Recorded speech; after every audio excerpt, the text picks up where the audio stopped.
Nobody saw this coming. Portugal, one of the favorites to win the entire World Cup, walked into NRG Stadium in Houston today expecting 3 easy points against Dr. Congo. What they got instead was one of the most shocking results of the entire tournament so far. Final score, Portugal 1, Dr. Congo 1. And if you watched every single minute of this game, you know Portugal got lucky it was not worse. Let me set the scene for you. This was Cristiano Ronaldo's 6th World Cup. 6. The man first played in a World Cup back in 2006 in Germany when most of us were still in school. He is 41 years old, still starting for one of the best teams in the world, and he came into today with a chance to make even more history. Instead, he spent 90 minutes looking frustrated, poking shots wide, and watching his team fail to put away a Dr. Congo side that had not played a World Cup match since 1974. Portugal started the game like they meant business. Just 6 minutes in, Pedro whipped a beautiful cross from the left side, and Joe Neves rose above everyone to head the ball across goal and into the net. The stadium erupted. Portugal were up early, Ronaldo was celebrating, and everything looked completely under control. Neves dedicated the goal to his teammate Diogo Jota, and at that moment nobody in that building thought this game was going anywhere other than a comfortable Portugal win. But here is the thing about Dr. Congo that most people simply did not know going into today. These are not just some team that showed up happy to be here. They knocked out Cameroon. They knocked out Nigeria. They beat Jamaica in extra time just to qualify. This is a team with real quality, real pace, and absolutely nothing to lose on the biggest stage in football. And Portugal found that out the hard way. The first half went back and forth with Portugal dominating possession, but failing to create the clear chances you would expect from a squad this talented. Bruno Fernandes played a brilliant ball over the defense in the 19th minute, but Dr. Congo's goalkeeper Lionel Mpassi came out quickly to deny the chance. Portugal were controlling the ball, but not really controlling the game. And in football, that difference matters enormously.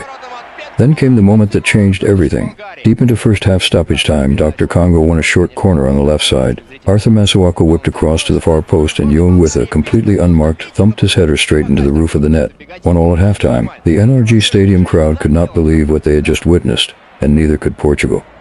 Think about what that goal meant for Dr. Congo.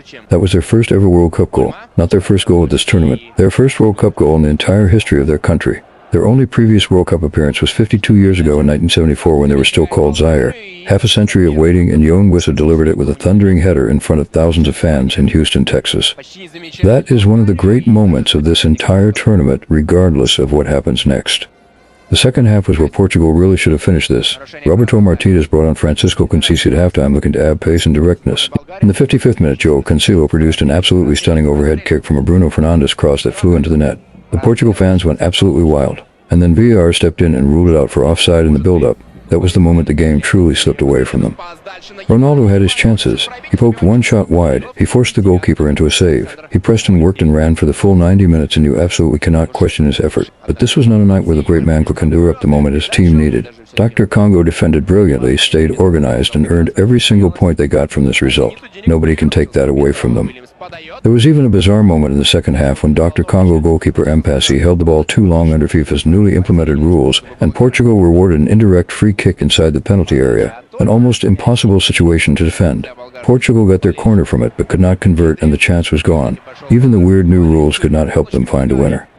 So where does this leave Group K going forward? Portugal pick up 1 point from a game they were expected to win by 2 or 3 goals. They now face real pressure in their next matches, knowing one more slip could seriously damage their knockout stage hopes. Dr. Congo, on the other hand, have announced themselves to the entire world.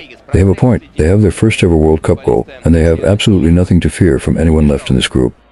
The biggest question coming out of today is simple. What is wrong with Portugal? They had more possession. They had more shots. They had Ronaldo, Bruno Fernandes, Vitinha, and Neves all on the pitch at the same time, and they could not beat a team making their first World Cup appearance in 52 years. That is not a Dr. Congo problem. That is a Portugal problem. And if they do not fix it fast, this World Cup could end far earlier than anyone expected.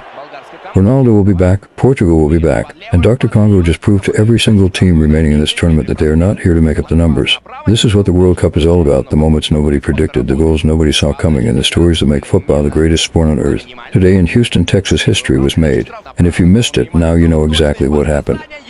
If you want to stay up to date on every World Cup result and breakdown, subscribe right now and drop a comment below. Who do you think wins Group K? I read every single one. I will see you in the next one.